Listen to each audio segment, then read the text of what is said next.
আমি আচলতে স্কুলত আমাৰ ছাত্ৰ ছাত্ৰীসকলে কাৰণে তেওঁলোকে আয়োজন কৰিছে।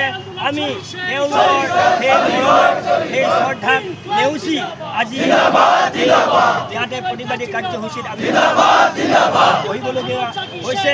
আমি প্ৰতিবাদ কৰিবলগীয়া হৈছে। হ'ল কি আমাৰ 2021 চনৰ অসম চৰকাৰে এখন আইনৰ যোগেদি আমাৰ হিচাপে নিযুক্তি প্ৰদান কৰিছিল আৰু